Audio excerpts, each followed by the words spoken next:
देखो 11 चैप्टर में अपन रेशियो कर रहे हैं, बट रेशियो के लिए हमने कल पढ़ा था बैलेंस शीट।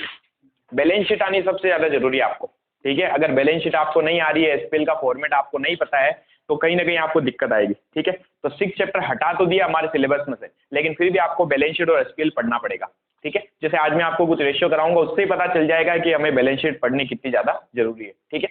तो बैलेंस शीट में एसेट साइड होती है, लाइबिलिटी साइड होती है, उन दोनों के अंदर क्या क्या चीजें आती हैं, कितने पार्ट्स में उसको बांटा गया है, फर्दर उसके अंदर कौन कौन सी चीजें आती है। जैसे करंट एसेट्स हमने पढ़ा था, करंट एसेट्स में भी कितनी सारी चीजें थी, पता है कौन कौन सी? Short term investment, trade inventory, trade receivable, ये सारी चीजें, तो आपको ये सब पता होना चाहिए, ठीक है। तो आज मैं स्टार्ट कर रहा हूँ आपके चैप्टर नंबर 11 के रेशियो। पहले तो बात करते हैं अपन रेशियो को कितने पार्ट्स में बांटा गया है। टोटली 5 भाग है जिसमें रेशियो को बांटा गया है। 5 तरीके के अपन रेशियो पढ़ेंगे इसमें, जो मेन हेडिंग है हमारे पास में। बैलेंस शीट का भी अपन वीडियो अपलोड कर देंगे इसमें, तो आराम से देखते रहना, है ना रोहित जी। चलिए, रेशियो को टोटली, अनुपात को टोटली 5 भागों में बांटा गया है। पहला जो अनुपात है उसको बोलते हैं अपन तरल अनुपात। क्या बोलते हैं? तरल अनुपात। नाम हाथों हाथ याद करने आपको अभी के पी। इंग्लिश में बोलते हैं इसको लिक्विड रेशियो, ठीक है। दूसरा हमारे पास में जो होता है उसको अपन बोलते हैं सोल्वेंसी रेशियो, यानी कि शोधन क्षमता अनुपात, ठीक है। इंग्लिश में बोलेंगे इसको सोल्वेंसी रेशियो, ठीक है। थर्ड है हमारे पास में क्रियाशीलता अनुपात। क्रियाशीलता अनुपात, जिसे इंग्लिश में कहते हैं एक्टिविटी रेशियो, ठीक है। तो कौन कौन से हो गए? तरल अनुपात, शोधन क्षमता अनुपात, क्रियाशीलता अनुपात। नेक्स्ट है हमारे पास में लाभदायकता अनुपात। लाभदायकता अनुपात, जिसे हम इंग्लिश में कहेंगे प्रॉफिटेबिलिटी, प्रॉफिटेबिलिटी रेशियो, ठीक है। और लास्ट होता है हमारे पास में विनियोग विश्लेषण अनुपात, ठीक है, जिसको हम इंग्लिश में कहेंगे इन्वेस्टमेंट एनालिसिस रेशियो। तो टोटली 5 भागों में हमारे रेशियो को बांटा गया। ध्यान रखना है, तो मेन हेडिंग है। अब इसके अंदर और एक में 2 रेशियो है, एक में 6 रेशियो है, एक में 5 रेशियो, इस तरीके से अपन रेशियोज को याद करेंगे, ठीक है। तो सबसे पहले तो 5 भागों में बांट दिया इसको। शॉर्ट में याद करना, तो इसको अपन एल से रिप्रेजेंट करेंगे, इसको एल, इसको ए, पी और आई। इन शॉर्ट कहा जाए तो L S A P I. L means liquid ratio, S means solvency ratio, A means activity और पी मीन्स प्रॉफिटेबिलिटी और I means investment analysis ratio, ठीक है। याद हो जाएंगे। अब देखो अगेन इनके अंदर कितने कितने रेशियो वो भी मैं लिखा देता हूं। लिक्विड रेशियो के अंदर आप 2 रेशियो पढ़ोगे, ठीक है। सॉल्वेंसी रेशियो में आप 4 रेशियो पढ़ोगे, एक्टिविटी रेशियो में आप 6 रेशियो पढ़ोगे, ठीक है। प्रॉफिटेबिलिटी में आप 5 रेशियो पढ़ोगे और इन्वेस्टमेंट में आप 3 रेशियो पढ़ोगे। यानी टोटल मिला के अभी आपको ये जो रेशियो देख रहे हो ना, ये है हमारा मेन चैप्टर, ठीक है, जिसके ऊपर अपन चैप्टर को कवर करेंगे। ये टोटल आपके रेशियो, जितने रेशियो होते हैं उसका एक फॉर्मूला होता है। यहाँ 2 रेशियो है तो 2 रेशियो का 2 फॉर्मूला होगा, यहाँ 4 है तो यहाँ पर 4 फॉर्मूला होंगे। तो आपको फॉर्मूले भी साथ साथ में क्या करने, याद करने, ठीक है। फॉर्मूले याद होंगे तो ही चैप्टर होगा, नहीं तो चैप्टर नहीं होगा। ये पूरा चैप्टर किसके ऊपर है? फॉर्मूले के ऊपर प्लस बैलेंस शीट और एसपीएल के फॉर्मेट के ऊपर, ठीक है। अगर आपको अच्छे से बैलेंस शीट आती होगी, उसमें क्या क्या चीजें होती हैं, क्या क्या फॉर्मेट होता है, उस एक आइटम के अंदर भी क्या क्या आता है। जैसे हमने पढ़ा शेयर होल्डर फंड, पढ़ा था। शेयर होल्डर फंड कहाँ था? इक्विटी एंड लायबिलिटीज में सबसे पहली हेडिंग कौन सी होती है? Share holder fund. Share holder fund के अंदर भी 3 चीजें आती हैं, share capital, reserve and surplus, money received against share warrant. Share capital में भी कितनी चीजें आती हैं? 2, इक्विटी शेयर और प्रेफरेंस शेयर। आए सुन में? तो ये आपको सारी चीजें पता होनी चाहिए, तभी आप ये रेशियो कर पाओगे, नहीं तो नहीं कर पाओगे। तो बैलेंस शीट के फॉर्मेट को अच्छी तरीके से आपको करना है, ठीक है। चलिए यहां तक उतारिए, फिर आगे चलते हैं अपन रेशियो के ऊपर। आज फर्स्ट स्टार्ट करेंगे अपन। अब देखो 1 बाय 1 सारे रेशियोज करते हैं अपन। सबसे पहले अपन आते हैं तरल अनुपात के ऊपर, लिक्विड रेशियो।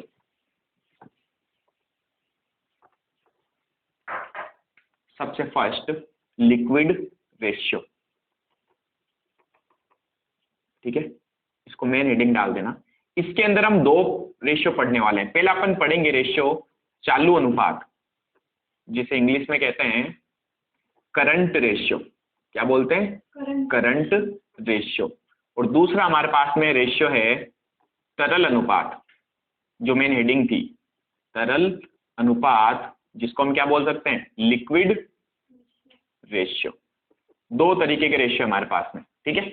मैं ट्राई करूंगा कि आपको वापस बैलेंस शीट के फॉर्मेट पे भी लेके जाऊं, एक एक करके अपन सारे स्टेप भी पढ़े हैं तो, बट इससे पहले आपको एक कंप्लीटली ओवरव्यू जरूर लेना है, ठीक है। 6 चैप्टर में बैलेंस शीट दे रखी है, फॉर्मेट आपको पता है, आराम से उसको याद करो बैठ के, ठीक है। अब देखो, लिक्विड रेशियो में दो तरीके के रेशियो हो गए, तो करंट रेशियो और दूसरा liquid ratio. Liquid current ratio का फॉर्मूला क्या होता है? करंट रेशियो का, इसका फॉर्मूला होता है चालू संपत्ति बट्टा में आएगा चालू दायित्व, यानी कि करंट एसेट्स अपॉन में क्या आ जाएगा? Current liability. आया समझ में? ये फॉर्मूला है। इसके बेस पे हम निकालेंगे कि रेशियो क्या आएगा हमारा, क्या अनुपात आएगा। देखो, अनुपात का मतलब समझते हो? जैसे इस अनुपात में क्या मालूम है कि आपकी जो एसेट्स है वो दायित्वों का कितना गुना है, कितना प्रतिशत है। जैसे अगर मैं बोलूं मेरे पास में 1 लाख रुपए की एसेट्स है, ठीक है, और 50,000 के मेरे पास दायित्व है, ध्यान से देखना, तो मेरे पास करंट एसेट्स कितने की है? 1 लाख की, और मेरे पास करंट लायबिलिटी कितनी है? 50,000। तो इनका एक अनुपात बन गया। पता क्या अनुपात बना? 1 लाख डिवाइड बाय 50,000। और काट दे अगर इसको अपन तो लिख सकते हैं 10/5, और काटे अगर अपन इसको तो 2/1। आए समझ में? ये हमारा अनुपात होता है। तो अगर कोई कहे कि आपकी जो करंट एसेट्स और करंट लायबिलिटी का कितना गुना, तो हम सीधा आंसर देंगे इसके कंपैरिजन में हमारी करंट एसेट्स जो 2 गुना है, डबल है। आया समझ में? और इसको और कैसे लिख सकते हैं? इसको ऐसे लिख सकते हैं 2:1, 2:1। आया समझ में? तो ये रेशियो होते हैं, हम यही रेशियो कैलकुलेट करेंगे। तो करंट रेशियो में क्या बताता है कि आपकी जो करंट एसेट्स है वो करंट लायबिलिटीज की तुलना में कितना प्रतिशत है या कितना गुना है, ठीक है। उसी तरीके से लिक्विड एसेट्स की बात करें, सॉरी लिक्विड रेशियो की, तो इसका फॉर्मूला होगा तरल संपत्ति, जिसे हम कहेंगे लिक्विड एसेट डिवाइड बाय चालू दायित्व, यानी कि करंट लायबिलिटी। तो दोनों फॉर्मूला में एक चीज कॉमन है, बताओ क्या? चालू दायित्व यानी कि करंट लायबिलिटी। यहां पर भी अपॉन में करंट लायबिलिटी है, यहां पर भी करंट लायबिलिटी है। फर्क क्या है? यहाँ करंट रेशियो पूछा तो ऊपर करंट एसेट्स, या लिक्विड रेशियो पूछा तो ऊपर लिक्विड एसेट्स। याद रहेगा। अब बैलेंस शीट के फॉर्मेट में अगर अपन देखें तो बताओ करंट एसेट्स में कौन कौन से एसेट्स आती है? मैं एक बार थोड़ा सा वापस बैलेंस शीट के ऊपर आता हूं। अगर अपन बैलेंस शीट बनाते हैं तो देखो, पहले इसके फॉर्मेट को वापस ध्यान से देखना। बैलेंस शीट के फॉर्मेट को एक बार वापस रिवाइज करा रहा हूं। फर्स्ट पार्ट में होता है हमारे पास इक्विटी एंड लायबिलिटी, ठीक है। इक्विटी एंड लायबिलिटी को कितने भागों में बांटा गया है? 4 पार्ट में, ठीक है। फर्स्ट पार्ट हमारे पास में कौन सा होता है? Shareholders fund. B part जो होता है वो होता है हमारे पास में money received against, sorry, share application money received pending allotment, यानी हमने लोगों से पैसा ले लिया लेकिन अभी तक हमने उनको शेयर अलाउट नहीं किए, लायबिलिटी है। सी पॉइंट आता हमारे पास में नॉन करंट लायबिलिटी, और डी पॉइंट आता हमारे पास करंट लायबिलिटी। ये हमारी इक्विटी एंड लायबिलिटी साइड है। इसके बाद हम एसेट साइड पे आते हैं। अगेन 4 भाग तो हो गए इसके। अब चारों में भी अंदर पॉइंट्स है। शेयर होल्डर फंड में टोटली 3 पार्ट्स आते हैं। सबसे पहले शेयर कैपिटल के अंदर 2 तरीके की कैपिटल होती है, इक्विटी प्लस प्रेफरेंस। आया समझ में? बी पार्ट, सेकंड पार्ट क्या था हमारा? Reserve and surplus. इसमें समझाया था आपको, किसी भी तरीके का रिजर्व अगर दिया हुआ वो यहाँ आएगा, किसी भी तरीके का प्रॉफिट एंड लॉस का बैलेंस दिया हुआ हो वो यहाँ आएगा, और सिक्योरिटी प्रीमियम आएगी, ठीक है। तो मेन चीजें फटाफट रिवाइज करें। एक तो इसमें रिजर्व आएंगे, प्लस इसमें SPL, statement of profit and loss, उसका बैलेंस आएगा, और प्लस इसमें सिक्योरिटी प्रीमियम आएगा, ठीक है। थर्ड पॉइंट यहाँ पर था हमारे पास में money received against share warrant. इस चैप्टर के अंदर इन दोनों पॉइंट का कोई रोल नहीं है, क्योंकि दोनों चीजें आपको दे ही नहीं रखी होगी, बट फिर भी क्योंकि फॉर्मेट हमारे इसलिए लिख देते हैं, money received against share warrant, ठीक है। इन दोनों पॉइंट का यहाँ पर फिर कह रहा हूँ कोई रोल नहीं होगा, यानी कि हम अगर बात करेंगे कि शेयर होल्डर फंड में क्या आएगा, तो हम इस चैप्टर के लिए क्या बोलेंगे, दो चीजें आने वाली है, शेयर कैपिटल और रिजर्व एंड सरप्लस। ठीक है, फिर ये दोनों चीजें यहाँ पर आएगी नहीं। नॉन करंट लायबिलिटीज में हमने पढ़ा था, शॉर्ट में लिखवा रहा हूँ थोड़ा, है ना, long term borrowings, long term borrowings, यानी वो पैसा आपने उधार लिया, नॉन करंट का मतलब होता है 12 मंथ्स के बाद, यानी कि आफ्टर 12 मंथ। ऐसी लाइबिलिटीज जिसका पेमेंट आप कब करोगे, 12 महीने के बाद में हम उसका पेमेंट करेंगे, उसको अपन क्या बोलते हैं, नॉन करंट लाइबिलिटीज। इसमें सबसे पहले था लॉन्ग टर्म बोरोविंग, उसके बाद में क्या था, deferred tax assets, sorry liability, deferred tax liability, इसका भी इस चैप्टर में कोई रोल नहीं होगा। ठीक है, तो मैं कह सकता हूँ नॉन करंट लाइबिलिटीज में एक तो आएगा लॉन्ग टर्म बोरोविंग, सेकंड है हमारे पास में लॉन्ग टर्म प्रोविजंस। अगर हमने कोई प्रोविजन बनाया जो 12 महीने से बाद के लिए है, तो उसको हम क्या नाम देंगे, लॉन्ग टर्म प्रोविजन। और इसके बाद था अदर लॉन्ग टर्म लाइबिलिटी, इन सब के अलावा जो भी लाइबिलिटीज बच जाती है वो अदर में आ जाएगा। बोरोविंग्स में हमने पढ़ा था, हमने लोगों से पैसा उधार लिया, इसमें मेनली क्या क्या चीजें आती हैं, इसमें आता है एक तो लोन, प्लस इसमें आते डिबेंचर्स, प्लस इसमें आते बॉन्ड। लोन और बॉन्ड एक जैसा होता है, डिबेंचर्स भी एक जैसे होते हैं, क्योंकि तीनों चीजों पे हम क्या करते हैं, ब्याज चुकाते हैं। ठीक है, तो मैंने लोगों से उधार लिया पैसा, उसके ऊपर मैं क्या पे कर रहा हूँ, ब्याज पे कर रहा हूँ, वो क्या हो गया हमारे लिए, बोरोविंग्स हो गई। डेफर्ड टैक्स में यहाँ कुछ नहीं आएगा, long term provisions, long term अवधि के लिए आपने प्रोविजंस बना रखा है, ठीक है, वो आ जाएगा। अदर लॉन्ग टर्म लाइबिलिटीज जो इन तीनों में कहीं नहीं है, वो यहाँ आएगा। फिर हमने देखा था करंट लाइबिलिटीज, करंट लाइबिलिटीज में कौन कौन सी लाइबिलिटीज आती है, यहाँ लॉन्ग टर्म बोरोविंग है, यहाँ शॉर्ट टर्म बोरोविंग्स आ जाएगा, यानी आपने लोगों से पैसा उधार लिया लेकिन बिफोर 12 मंथ्स, यहाँ लिख देता हूं ऊपर, बिफोर 12 मंथ्स, 12 महीने के बाद अगर आपको कोई चीज चुकानी है तो नॉन करंट होता है, 12 महीने के अंदर अंदर कोई चीज चुकानी है तो वो क्या होता है, शॉर्ट टर्म होता है, जिसको अपन बोलते हैं करंट लायबिलिटी। ठीक है, तो शॉर्ट टर्म बोरोविंग्स का मतलब ऐसा आपने पैसा उधार ले लिया जिसका भुगतान 12 महीने के अंदर अंदर करना है। ठीक है, जिसका पेमेंट कब करना है, बिफोर 12 मंथ्स, यानी 12 महीने के पहले पहले। यहाँ डेफर्ड टैक्स लायबिलिटी था, यहाँ था ट्रेड पेबल। ट्रेड पेबल में हमने पढ़ा था, एक तो क्रेडिटर्स आते हैं, दूसरे हमारे पास में बिल्स पेबल आते हैं। ठीक है, फिर हमने यहाँ पर पढ़ा था, यहाँ क्या लॉन्ग टर्म प्रोविजन, तो यहाँ आएगा शॉर्ट टर्म प्रोविजन। आया समझ में, अगर शॉर्ट टर्म के लिए आपने कोई प्रोविजन क्रिएट करके रखा है तो यहाँ आ जाएगा। और लास्ट में था अदर शॉर्ट टर्म लाइबिलिटी। ये चार चीजें हमने मेनली यहाँ पर कल पढ़ी थी। ये हो गए हमारे पास में इक्विटी एंड लाइबिलिटी साइड। अब मैं आपको एसेट साइड यहाँ करवा देता हूँ, इसके जस्ट नीचे हमारी क्या बनेगी, एसेट साइड। ठीक है, अब ध्यान से देखना, जो एसेट से रिलेटेड ये दो रेशियो हमारे पास में, एसेट्स को दो पार्ट्स में डिवाइड किया इन्होंने।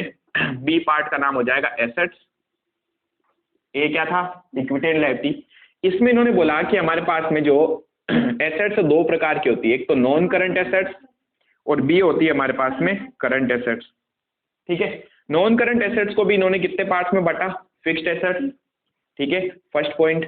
उसके बाद सेकंड पॉइंट था हमारे पास में नॉन करंट इन्वेस्टमेंट, या इसको लॉन्ग टर्म भी बोल सकते हैं, लॉन्ग टर्म इन्वेस्टमेंट या नॉन करंट इन्वेस्टमेंट। ठीक है, यानी यहां पर भी नॉन करंट का मतलब क्या होगा, जिसका यूज बिजनेस में 12 मंथ्स के बाद तक भी आता हो, यूज आफ्टर या मोर देन लिखो, यूज मोर देन 12 मंथ, 12 महीने से ज्यादा जिसका हम उपयोग करें वो संपत्ति हमारी नॉन करंट हो जाएगी।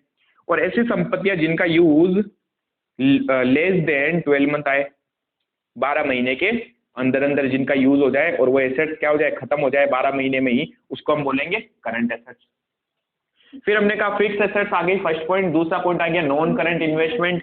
तीसरा पॉइंट क्या था, डेफर्ड टैक्स एसेट। अगेन यहाँ पर कुछ नहीं आएगा, ना तो डेफर्ड टैक्स लायबिलिटी में इस चैप्टर में कुछ लिखा हुआ है, ना डेफर्ड टैक्स एसेट्स में कुछ लिखा हुआ है। उसके बाद हमने पढ़ा था चौथे पॉइंट पे long term loans and advances. हमने लोगों को लोन दिया तो हमारे लिए एसेट्स बन गई। ठीक है, और कौन सा वाला लोन, जो 12 महीने से ज्यादा के लिए दिया गया है वो यहाँ आएगा, जो कम के लिए वो तो करंट में चला जाएगा। ठीक है, पांचवें पॉइंट पे हम क्या पढ़ रहे थे, अदर लॉन्ग टर्म एसेट्स। इन सब के अलावा अगर कोई भी एसेट्स बच जाती है तो। फिर हमने पढ़ा फर्दर फिक्स एसेट्स में भी 4 तरीके के एसेट्स, टेंजिबल एसेट्स, दृश्य संपत्ति जिसे हम देख सकते हैं, छू सकते हैं, प्लस इनटेंजिबल एसेट्स जिसे देखा नहीं जा सकता, छुआ नहीं जा सकता लेकिन होती जरूर है, जैसे गुडविल, कॉपीराइट, ट्रेडमार्क, वो सारी चीजें। उसके बाद हमने पढ़ा यहाँ capital work in progress. Tangible assets अगर आधी अधूरे है तो उसको हम बोलते हैं कैपिटल वर्क इन प्रोग्रेस। उसके साथ intangible assets under development. Intangible assets अगर आधी अधूरी है तो उसको हम क्या बोलते हैं, इनटेंजिबल अंडर डेवलपमेंट। क्लियर हुआ पॉइंट? तो ये हमारे पास नॉन करंट एसेट्स थी, ठीक है। फिर हमने कहा करंट एसेट्स में कितने पार्ट थे। करंट एसेट्स यहां से लिख देता हूं, बी पॉइंट, करंट एसेट्स जिनका यूज लेस देन 12 मंथ में आए, ठीक है। तो अब इसके अंदर भी सबसे पहला हमारे पास में क्या था, ट्रेड इन्वेस्टमेंट, सॉरी ट्रेड की जगह लिखो word short term investment.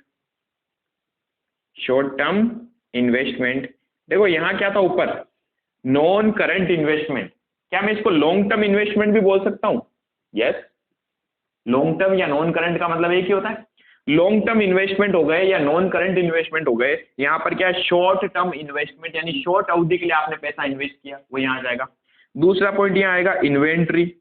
Inventory का मतलब होता है स्टॉक। क्या होता है? स्टॉक आपके पास में, वो यहाँ आ जाएगा। देखो ये करंट एसेट्स है, यानी इनका यूज 12 महीने से कम नहीं आता है। तीसरा हमारे पास यहाँ था ट्रेड रिसीवेबल।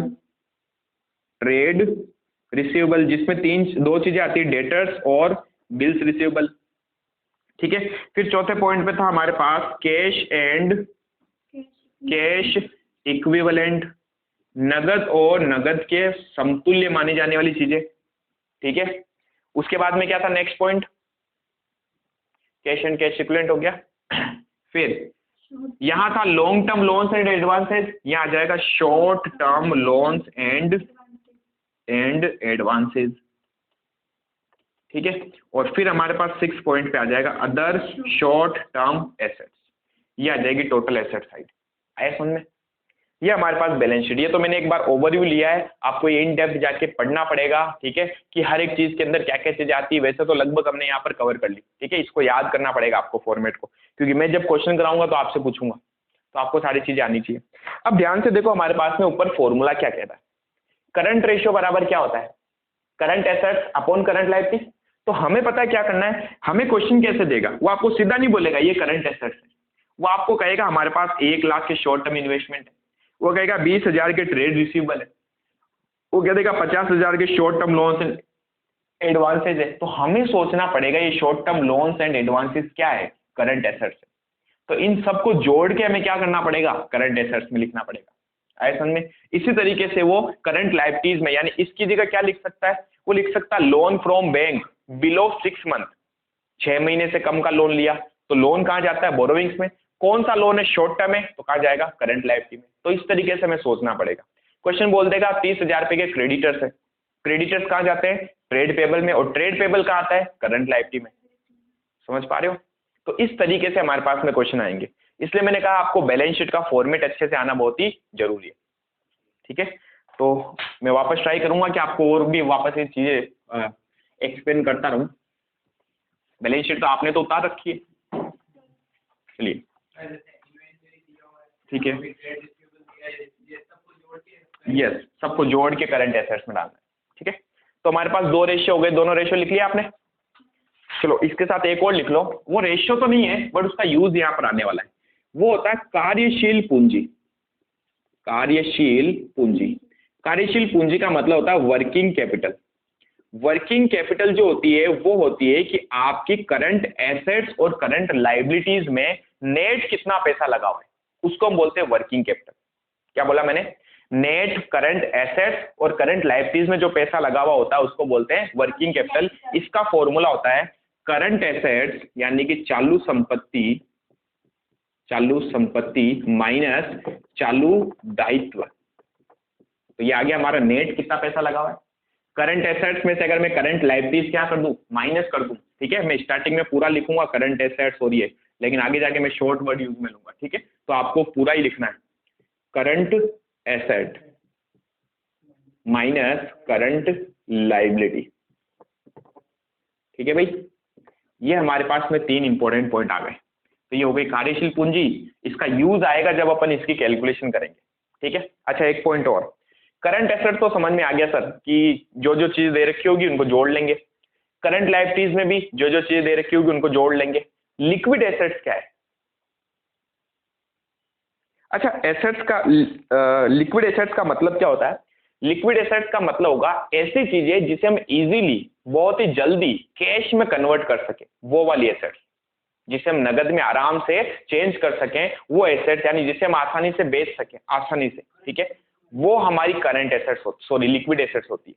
अब पहली चीज तो जिसको अपन इजीली कैश में कन्वर्ट कर सके वो एसेट्स नॉन करंट नहीं होती है, वो होती है सारी करंट। करंट में भी एक दो चीजें ऐसी होती है जिसे हम इजीली कैश में कन्वर्ट नहीं कर सकते, तो हमने कहा करंट एसेट्स में से वो चीजें जिसे हम आसानी से कैश में चेंज नहीं कर सकते, उससे अगर मैं हटा दूं तो बाकी की बची हुई क्या हो जाएगी? Liquid assets. आया सुनने? करंट में वैसे तो लगभग सारी एसेट जो होती है करंट वाली वो लिक्विड ही होती है, लिक्विड यानी तरल संपत्तियां होती है। शब्द को देखो, तरल, तरल का मतलब जिसे आसानी से हम चेंज कर सके। आया समझ में? अब यहां पर हमने कहा कि लिक्विड एसेट्स का मतलब क्या होगा? जहां लिक्विड एसेट्स यानी कि तरल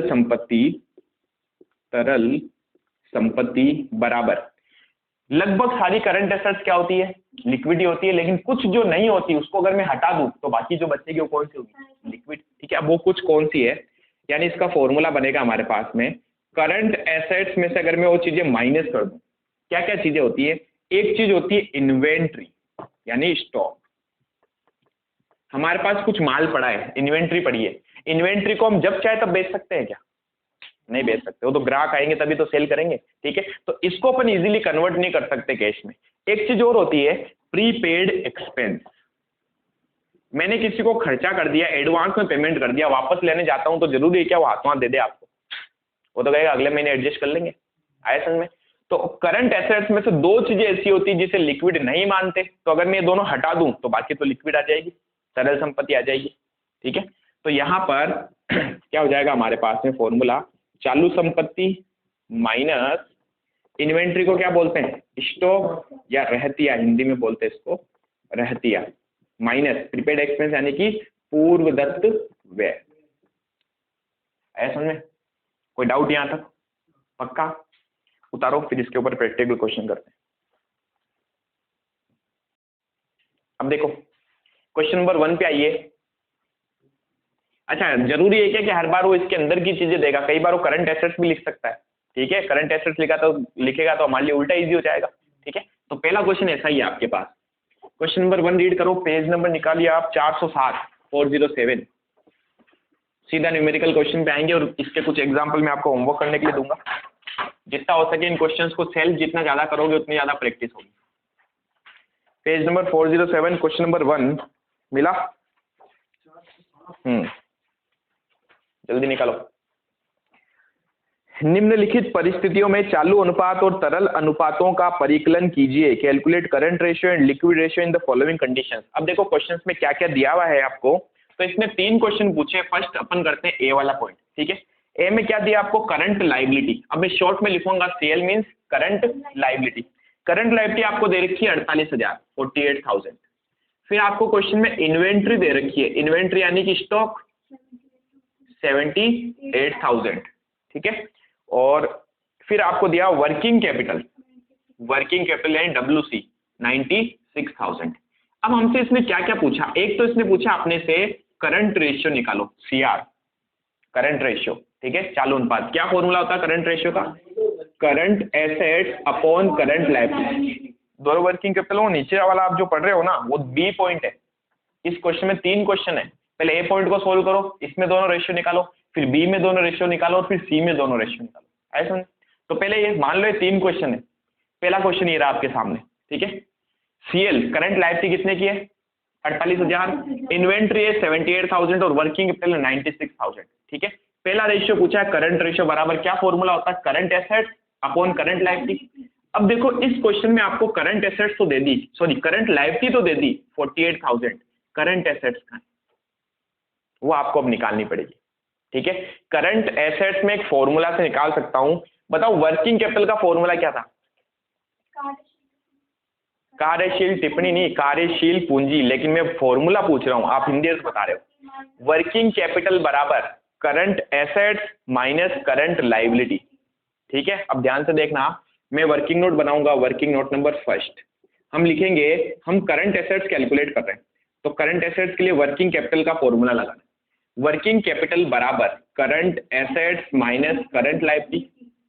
वर्किंग कैपिटल आपको दिया हुआ है कितना है 96,000, करंट लायबिलिटी आपको दे रखी है तो ये निकल नहीं जाएगी, आराम से निकाल सकते हैं। बराबर करंट एसेट्स पता नहीं है बट करंट लायबिलिटी पता है कितना है 48,000। आया समझे? हमें जो निकालना है उसको हमेशा पॉजिटिव रखा करो, तो ये इधर रहेगा तभी प्लस में रहेगा, प्लस का साइन आएगा। अगर इसको हम इधर ले ले तो माइनस हो जाएगा ना, तो एक काम करते हैं इसको यहीं छोड़ दो, इसको इधर ले आओ, है ना। तो प्लस वाली संख्या बराबर के उस साइड जाती है तो पता क्या हो जाता है, माइनस वाली संख्या उधर जाएगी तो प्लस, और प्लस उधर जाता है तो माइनस। ठीक है, तो हम लिखेंगे 96,000 प्लस ये 48 इधर आ जाएगा, बराबर क्या आ जाएगा करंट एसेट्स पता चलती। ठीक है, कितना आएगा 0,0,0 1,44,000 बराबर करंट एसेट्स। ये हमने वर्किंग कैपिटल से निकाला। ऐसे अभी तो समझाया था कि नेट एसेट्स में कितना पैसा लगा हुआ, नेट करंट एसेट्स में। ठीक है, जैसे हमारे पास में संपत्तियां है, चालू संपत्ति 1 लाख की, चालू दायित्व तो 50,000 के हैं, तो नेट हमारे पास पैसा 50 ही लगा हुआ है। करंट एसेट्स 1 लाख की है, चालू संपत्तियां 30,000 की है, तो नेट पैसा कितना लगा हुआ है 70,000। आया समझ में? तो इसको बोलते हैं अपन वर्किंग कैपिटल। क्लियर? तो देखिए 144 आ गया हमारे पास में करंट एसेट, तो अब इसकी वैल्यू को यहाँ लिखते हैं 1,44,000। ठीक है, कितना आएगा 3 गुना 3:1 कैलकुलेट करना है अब आपको।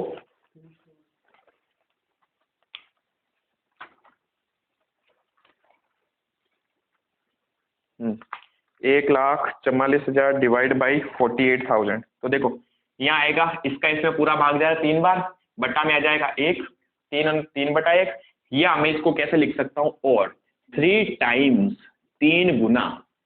ठीक है, और कैसे लिख सकते हैं इसको, और लिख सकते हैं 3:1 लिख लो। एग्जाम में तो आप इनमें से ये और ये लिखना, ये मत लिख देना 3/1। ठीक है, या तो 3 गुना लिखो या 3:1 लिखो। क्लियर है? ये ए पॉइंट भी अभी पूरा का हुआ। ए में 2 चीजें पूछी थी, करंट रेशियो और लिक्विड रेशियो। अभी तो लिक्विड निकालना बाकी है ना, अब मैं लिक्विड इधर करवा रहा हूँ। ठीक है, सेकंड पॉइंट आपको नीचे करना है, ऐसे ही नहीं मेरी तरह बीच में लाइन खींच के, कॉपी में पूरे में फर्स्ट ही आना चाहिए, नीचे आना चाहिए liquid ratio.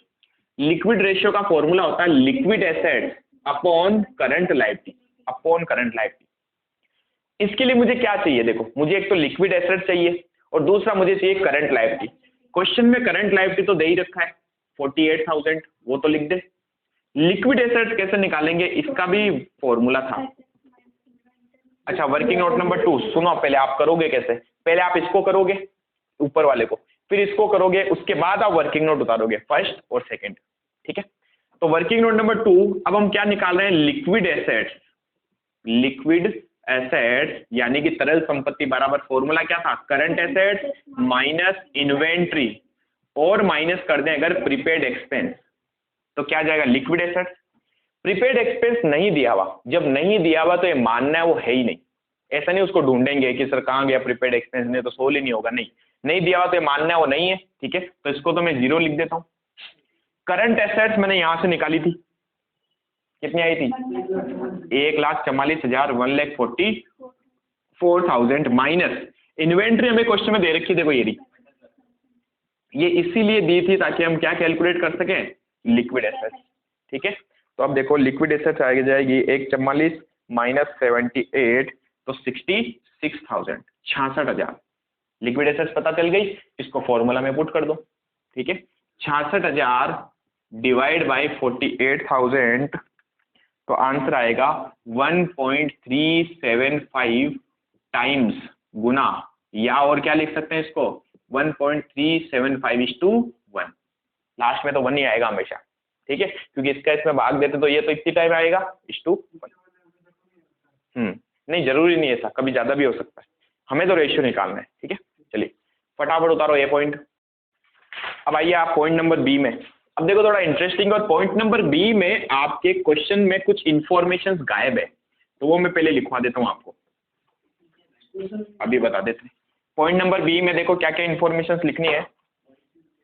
First point number B हमें दिया हुआ क्या, देखो एक तो वर्किंग कैपिटल दिया हुआ अपने को, मैं स्टार्टिंग में तो पूरा ही लिख दूं क्योंकि डाउट आ रहा है हमारे सर WC क्या है, वर्किंग कैपिटल होता है WC। ये हमारे पास 48,000।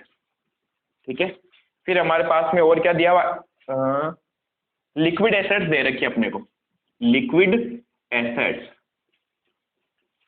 लिक्विड एसेट्स कितने की दे रखी है 10,000। अब दो चीजें यहां से मिसिंग है क्योंकि इनके बेस पे आप आंसर नहीं निकाल सकते, इसका निकल ही नहीं पाएगा, ठीक है। तो दो चीजें मिसप्रिंट हो गया है या उन्होंने छापा नहीं होगा, तो उसके आंसर्स के बेस पे अपन ने यहाँ पर दो पॉइंट बनाए, ठीक है। पहला पॉइंट है हमारे पास में यहाँ इन्वेंट्री, यस क्वेश्चन में लिख दो, इन्वेंट्री होगा आपके पास में यहाँ पर 25,000 का इन्वेंट्री यानी कि स्टॉक, और एक चीज और लिखिए प्रीपेड एक्सपेंस है आपके पास में 10,000 की, प्रीपेड एक्सपेंस है आपके पास 10,000 की।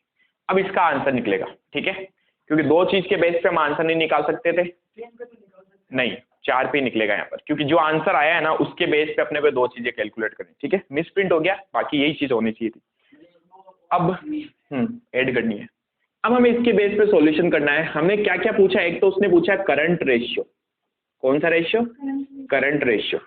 बताओ जरा करंट रेशियो का फॉर्मूला क्या होता है, करंट एसेट्स, करंट एसेट्स मैं यहाँ पर शॉर्ट में लिख रहा हूँ, करंट रेशियो बराबर current assets upon current liability, current liability, current liability, ठीक है। अब देखो इस क्वेश्चन में क्या करंट एसेट्स दे रखी है, क्या नहीं दे रखी, ना करंट लाइबिलिटी दे रखी है, ना तो करंट एसेट्स है ना करंट लाइबिलिटी, दोनों ही चीजें गायब है। कैसे कैलकुलेट कर सकते हो, जरा सोचो आराम से और बताओ कि सर ये कैलकुलेट कैसे करेंगे।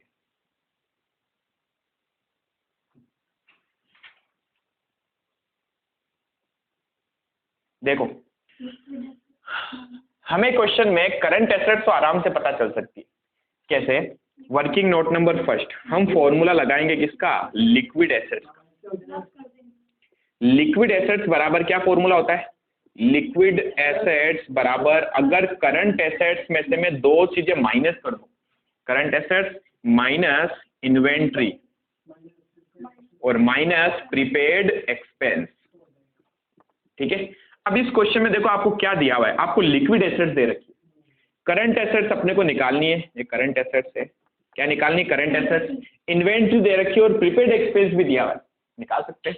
लिक्विड एसेट्स कितनी है आपके पास में 10,000 बराबर करंट एसेट्स है हमारे पास में, वो तो निकालनी है, करंट एसेट्स माइनस इन्वेंट्री है 25,000 और माइनस प्रीपेड एक्सपेंस है 10,000, ठीक है।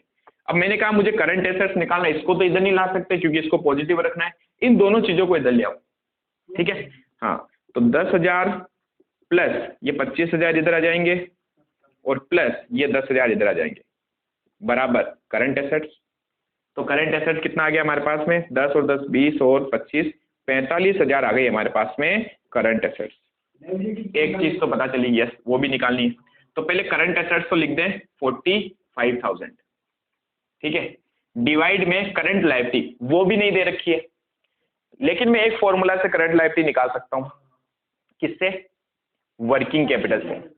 वर्किंग कैपिटल का फॉर्मूला होता है current assets minus current liability, ठीक है। मैं वर्किंग नोट नंबर 2 यहां कर रहा हूं, वर्किंग नोट नंबर 2। हमने कहा वर्किंग कैपिटल का फॉर्मूला क्या होता है, हम निकाल क्या रहे हैं यहाँ पर, करंट लायबिलिटी कैलकुलेट कर रहे हैं, ठीक है। और यहाँ पर हम क्या निकाल रहे थे, करंट एसेट्स निकाल रहे थे, ठीक है, फर्स्ट में। अब देखो करंट लायबिलिटी के लिए वर्किंग कैपिटल का फॉर्मूला लगाओ, वर्किंग कैपिटल बराबर करंट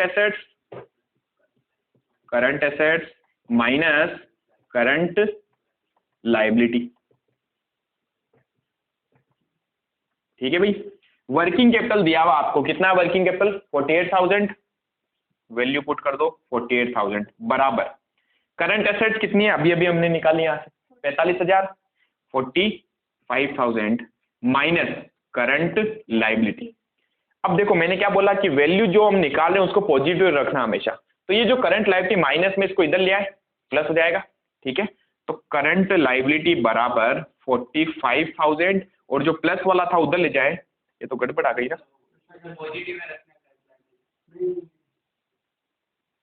माइनस में तो आंसर ही नहीं आ सकता। ये 45,000 सही आया क्या, एक बार वापस चेक करो।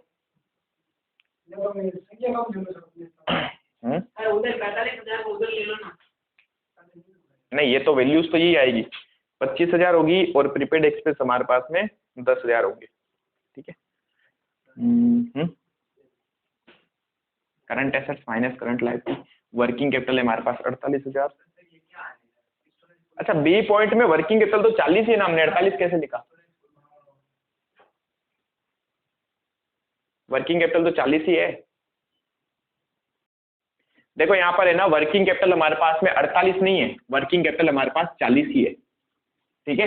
अब यहाँ पर वर्किंग कैपिटल कितनी आ जाएगी? 40,000, 40 बराबर 45 माइनस CL, ठीक है। तो 45,000 माइनस ये 40 इधर आएगा तो माइनस का हो जाएगा, तो करंट लायबिलिटी आ गई हमारे पास में 5,000, ठीक है, पता चल गया। तो current assets 45,000 divide by current liability 5,000, तो कितना गुना आ जाएगा? 9 टाइम्स, और क्या लिख सकते हैं? 9:1, ठीक है। ये हो गया करंट रेशियो। दूसरा हमारा है लिक्विड रेशियो। क्या फॉर्मूला होता है? Liquid assets upon current liability. Current ratio पूछे तो ऊपर करंट एसेट्स आएगा, लिक्विड रेशियो पूछे तो ऊपर लिक्विड एसेट्स आएगा। लिक्विड एसेट्स क्वेश्चन में दिया हुआ ही है 10,000, ठीक है, और करंट लायबिलिटी हमने यहां से निकाल लिया 5,000, तो कितना आ गया? 2 टाइम्स और 2:1, ठीक है। इसके जैसा का जैसा क्वेश्चन है सी, जो आपको घर से ट्राई करना है, ठीक है। यहां तक करो फटाफट, सी नहीं होगा तो फिर मैं कराऊंगा।